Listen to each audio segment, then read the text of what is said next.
एक भयानक भरी रात के बाद होटल रूम के दरवाजे पर खटखटाने की आवाज आई। वो आवाज सुनकर सारा भी जाग गई थी। उसने अपनी आंखें खोली। उसके सामने उसके पिता और उसकी बहन साक्षी खड़ी थी।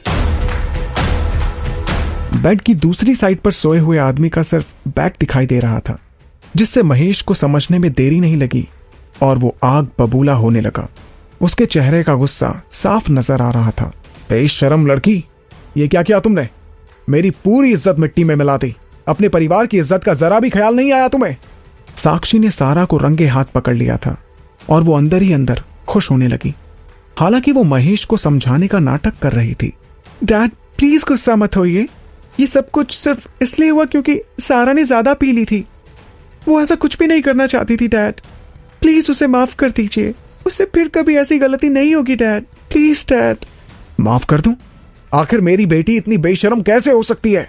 महेश एक डायरेक्टर था और उसे अपनी इज्जत के अलावा और कुछ नहीं दिखाई देता था। अपनी बेटी को एक आदमी के साथ यूं होटल के रूम में देखकर उसे बहुत गुस्सा आ रहा था।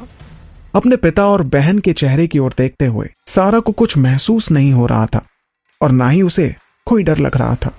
वो बेड से उठी और मुस्कुराने लगी। डैड, इस बारे में आप खुद से पूछिए। आखिर जैसा बाप वैसी बेटी। अफेयर की बात की जाए तो महेश ने सारा की मां को धोखा दिया था। वो सिर्फ 6 साल की थी जब उसकी मां चल बसी। उसकी मां को गुजरे हुए 1 महीना भी नहीं हुआ था कि महेश ने अपनी गर्लफ्रेंड अनीता और उसकी 9 साल की बेटी साक्षी को अपने घर में जगह दे दी। उसी पल से महेश की इज्जत सारा के मन में गिर गई थी।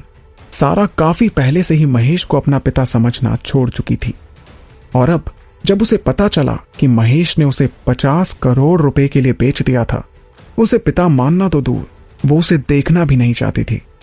वो पिता कहलाने के लायक था भी नहीं।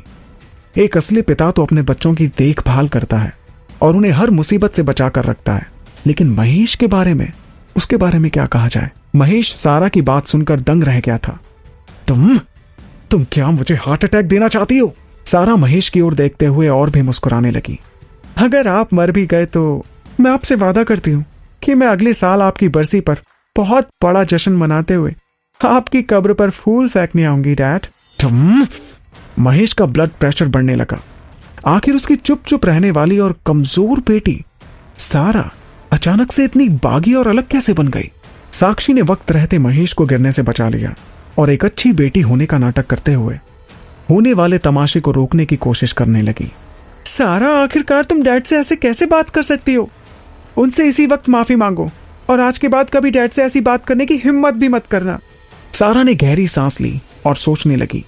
बेशक इसीलिए तुमने एक्टिंग करना चाहा। तुम तो पैदाइशी एक्ट्रेस हो। डायरेक्टिंग और एक्टिंग करना कोई तुमसे सीखे। अगर इसे best drama queen of the year का अवार्ड नहीं मिला ना, तो इसके मासूम से चेहरे पर लानत है और वो मुझसे माफी मंगवाना चाहती है। नो वे, कभी नहीं। माफी मांगू? किस लिए माफी मांगू? मैंने आखिर गलत किया ही क्या है? अब हम बड़े हो चुके हैं साक्षी। सारा 18 साल की थी और ऑलरेडी कॉलेज में एंटर कर चुकी थी। उसके टैलेंट और कंडीशन को देखते हुए उसे एक्ट्रेस बनने से कोई नहीं रोक सकता था। हालांकि कोई भी नहीं चाहता था कि वो एंटरटेनमेंट इंडस्ट्री में एंट्री करे और उसकी वजह से साक्षी को कंपटीशन मिले। यही नहीं, अपनी मां के चले जाने की वजह से भी सारा इस इंडस्ट्री को पसंद नहीं करती थी। इसलिए सारा ने अपने कॉलेज में ड्रामा में पढ़ाई करने के बजाय बीए करने के लिए मुंबई यूनिवर्सिटी में दाखिला लिया। साक्षी आग में घी डालने का काम किए जा रही थी। डैड, शायद सारा को ज्यादा पॉकेट मनी चाहिए और वो पैसों के लिए किसी भी हद तक जाने के लिए तैयार हो गई है। हमें उसे ब्लैकमेल करने की कोई जरूरत नहीं है। हम उसे उसका पैसा बाद में लौटा देंगे। साक्षी आदर्श बेटी के रोल में बहुत घिनौनी नजर आ रही थी। कितना पैसा चाहिए तुम्हें? तुम्हें क्या लगता है हमारे पास पैसे नहीं है? तुमने पैसों के लिए खुद को बेच दिया। तुमने मुझे बहुत चोट पहुंचाई है सारा। महेश के चेहरे पर सारा के प्रति पछतावा साफ झलक रहा था। इनफैक्ट वो साक्षी के साथ मिलकर अच्छे तरीके से एक्टिंग कर रहा था ताकि वो अपनी घिनौनी हरकत को छुपा सके कि आखिर उसने कैसे चंद पैसों के लिए अपनी खुद की बेटी को बेच दिया। उसने पूरा ब्लेम सारा के कंधों पर लाकर रख दिया था। वो लोग सही को गलत और गलत को सही कह रहे थे। राइट, आपको क्या लगता है कि आप मुझे जो हर महीने पैसे देते हैं वो काफी है? सारा ने जानबूझकर कहा। यह कैसे पॉसिबल हो सकता था कि बेदी फैमिली में उसे काफी पैसे मिलते हों। जब से अनीता घर के कामकाज संभालने लगी थी, सारा की पॉकेट मनी साक्षी के पॉकेट मनी की आधी भी नहीं थी। अगर वो कॉलेज में पार्ट टाइम जॉब नहीं कर रही होती तो शायद वो भूख के मारे मर जाती। कभी कभी तो उसके पास सड़क पर बैठे भिखारी के कंपैरिजन में भी कम पैसे होते। इस बारे में सोचकर ही सारा का दिल कांप उठता था। अगर सारा की मां जिंदा होती तो आज वो इस हालत में नहीं होती। उसने अपने पिता और धोखेबाज बहन के नाटक को देखने में कोई इंटरेस्ट नहीं दिखाया। सारा बेड पर सोए हुए आदमी की ओर देखने लगी। उसने जानबूझकर उस आदमी के हाथों को पकड़ते हुए उन दोनों की ओर देखते हुए कहा, अगर आप दोनों नहीं चाहते कि इस बारे में पूरे शहर को पता चले तो आप लोग यहां से चले जाइए। मुझे परेशान करने की कोशिश मत कीजिए। बेशरम लड़की, एक बार तुम घर आओ, मैं तुम्हारी टांगे तोड़कर तुम्हारे हाथों में दे दूंगा।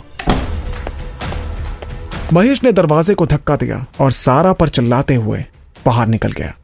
सारा, घर जल्दी जाना और भूलना मत कि तुम्हें डैड को एक अच्छा एक्सप्लेनेशन देना होगा इस हरकत के लिए। साक्षी जाने से पहले सारा को याद दिलाने लगी। हालांकि साक्षी चली गई थी, लेकिन उसने रिपोर्टर को तस्वीर खींचने से बिल्कुल भी मना नहीं किया, क्योंकि आगे उसके पास अपनी बहन के लिए एक बहुत बड़ा गिफ्ट था।